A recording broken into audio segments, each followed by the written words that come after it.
Shalom. Ce Shabbat, nous allons lire Parashat Bo. Nous allons lire une façon de dire parce que les synagogues sont fermées. Hélas, il faut prier Bezrat Hashem pour que la situation normale revienne à sa source et que tout le cas rejoigne Beth Knesset. C'est la maison de Akadosh Baruch Hu, c'est la maison du Créateur. C'est là où nous devons prier. C'est là où notre prière monte au ciel et est entendue. Alors, en attendant, nous prions à Akadosh Baruch Hu que cette épidémie cesse, que ces mutations s'arrêtent et que le nombre de personnes contaminées diminue afin que la situation revienne à la normale dans le monde entier. Amen. Bon, Parashat Bo. Donc, Parashat Bo, c'est la parasha où il y a les 3 dernières plaies. La première des plaies, c'est Arbé. Arbé, c'est la plaie de sauterelle. Akadosh Baruch Hu a frappé l'Égypte d'une invasion acridienne où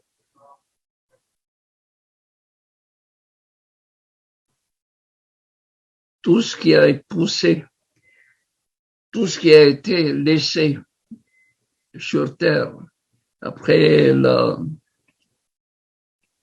la plaie de la grêle a été mangé par les sauterelles. Il faudrait se poser la question pourquoi nous allons nous arrêter sur cette plaie importante.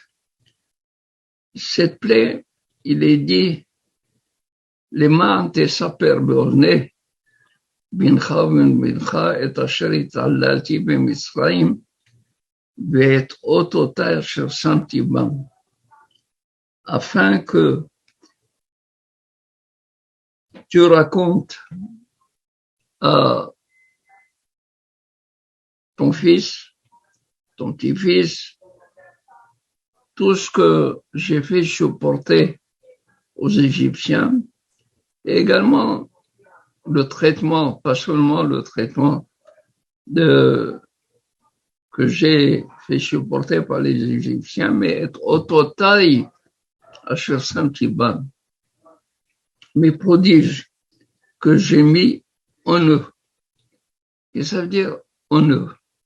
Bo El Paro dit, le Hatam Sofer, dit, va dire à Paro que le Bo, le Bet et Aleph vont rentrer dans Paro, ils vont remplacer 2 lettres labiales, le P et le Aïn, afin que le mot Arbé soit réellement la signification du mot Paro.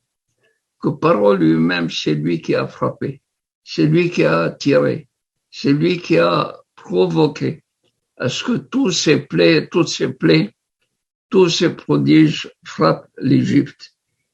Donc, Bo El Paro, rentre dans Paro, rentre, fracasse-le, afin qu'il puisse comprendre que c'est lui le responsable, que c'est lui qui a provoqué le courroux de Akadosh Baruch Hu. Cette plaie, pourquoi il est dit seulement pour cette plaie, afin que tu racontes, tu puisses raconter. Et le Rabbeinu Hananel, il dit que cette plaie va engendrer des louanges à Akadosh Baruch Hu, des louanges au Saperu et Kevodo, les exploits de Akadosh Baruch Hu. Nous allons réellement nous arrêter un peu. Pourquoi a-t-il frappé Akadosh Baruch Hu l'Égypte de cette Makkah, les sauterelles. Bon, le Midrash dit que Paro a fait des Bnei Israël, des agriculteurs, des laboureurs, afin de produire de la récolte pour les Égyptiens. Akadosh Baruch Hu fait Mida keneged Mida, mesure pour mesure. Lui, il a voulu avoir des stocks de blé pour assurer soit à son peuple une survie. Bien, Kadosh Baruch Hu dit, je vais finir avec ça. Je vais absolument détruire, anéantir tous les stocks de Paro, pas seulement tous les stocks de Paro, tout feuillage vert, toute feuille verte sera mangée. Rien ne sera. Et d'ailleurs, Paro, quand il a voulu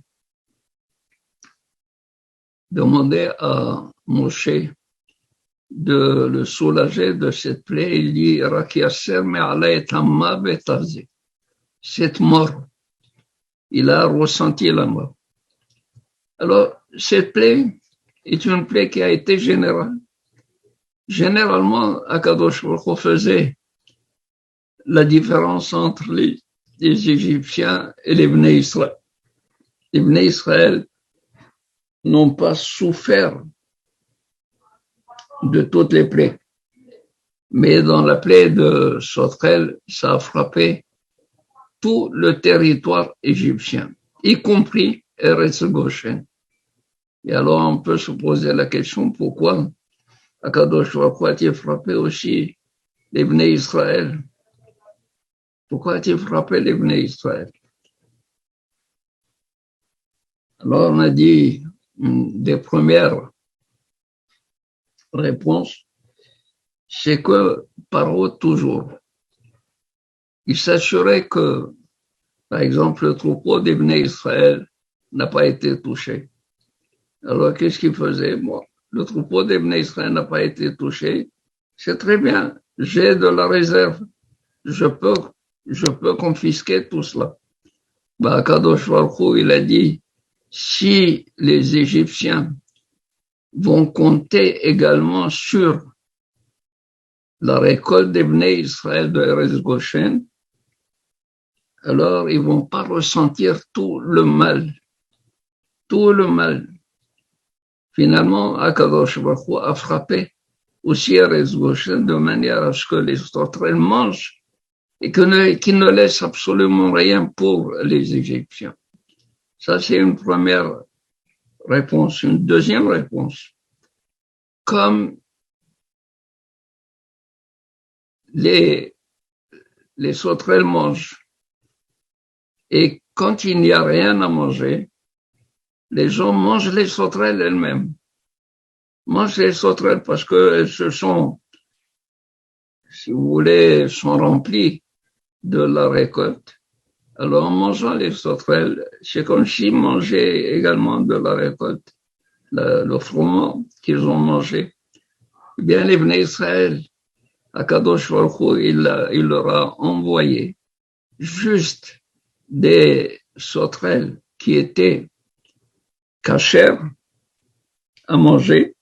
Ils ont mangé ailleurs, ils se sont remplis pour que les Bnei Israël trouvent de quoi manger. Azimken, de deux côtés, les Bnei Israël, ils n'ont pas subi une plaie. Ils ont au contraire, ou ils ont Akadosh Baruch Hu a enlevé la possibilité aux Égyptiens d'avoir des réserves d'Israël, des Bnei Israël pour sa survie, ou bien pour la survie des Bnei Israël, les sauterelles étaient bienvenus, il fallait les manger. Mais ce qu'il y a de plus, c'est lorsque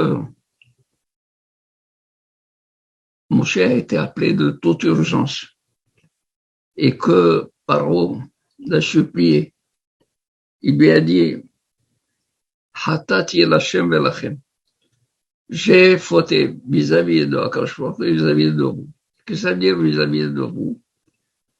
On se rappelle que Moshe, quand il est venu chez Paro, Paro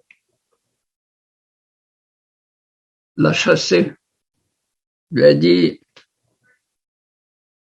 va, ne sois plus en ma présence. Moshe Rabbeinu est parti, lui et Aaron.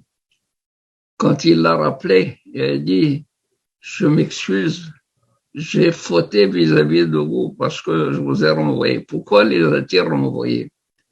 Parce que la première fois, Moshe Rabbeinu, il a dit, Vayetse, mais Paro. Il a tourné le dos à Paro. Paro, Machemo, il a dit, c'est toi qui sors, c'est toi qui me donnes le dos, c'est toi qui me quittes. Alors je te rappelle, une fois qu'il l'a rappelé, Vaïgar et Shotam, mais et Pene Paro. Il les a chassés. Il leur a dit, c'est moi qui décide quand est-ce que vous allez partir. Et maintenant, vous allez partir. Donc, il les a chassés. En les chassant, Bahori Af, avec cette colère, Moshe Rabbeinu, c'est sûr que une fois qu'il a été appelé, il aurait pu ne pas écouter Paro, ne pas venir à la consultation que Paro lui demande. Eh bien, Paro a compris, il a dit, Hatati Lachem Velachem, j'ai fauté vis-à-vis de vous également. Je n'aurais pas dû me conduire de cette manière. Mais il y a quelque chose que les Hachamim soulignent. Les Hachamim soulignent le fait que, à partir du moment où Moshe Rabbeinu a prié pour que les sauterelles s'en aillent, il n'est pas resté une seule sauterelle sur le territoire égyptien. Et même les sauterelles qui ont été bouillies et préparées par les Égyptiens à manger ont pris leur envol et sont partis. Donc il n'y avait plus rien comme réserve pour les Égyptiens. En plus, les Hachamim disent, souligné par Rabbeinu Hananel, rapporté également par le Ramban, disent qu'à partir de la prière de Moshe Rabbeinu, quand les sauterelles passent par le territoire égyptien, ils ne mangent absolument rien depuis la prière de Moshe Rabbeinu. Et depuis la prière de Moshe Rabbeinu, on s'est rendu compte des véritables frontières du pays d'Égypte. Il y avait des guerres entre l'Égypte et Canaan. Eh bien, avec cette plaie des sauterelles, n'a attaqué que le territoire égyptien, pas les autres territoires. Donc, on a bien remarqué, dessiné des pourtours de toutes les frontières égyptiennes. Alors, regardez combien de Nissim Akadosh Baruch Hu a fait avec les sauterelles. Cette frappe de sauterelles, il est dit, les Ma'anti Saper Be'ozne Bincha. Il a laissé des traces jusqu'à maintenant. Jusqu'à maintenant, à partir de la prière de Moshe, il y a des invasions acridiennes. Les sauterelles volent, passent par le territoire égyptien, ne mangent absolument rien là-bas, ne dévorent absolument rien de là-bas. Tout cela par la prière de Moshe Rabbeinu. Lo nishar af echad. יהי רצון כי מצאתנו מארץ מצרים ומותו de notre sortie d'Égypte, הקדוש ברוך הוא יעשה איתנו ניסים ונפלאות, ויראינו נפלאות, ויגאלנו שנית, אמן כן יהי רצון. שבת שלום.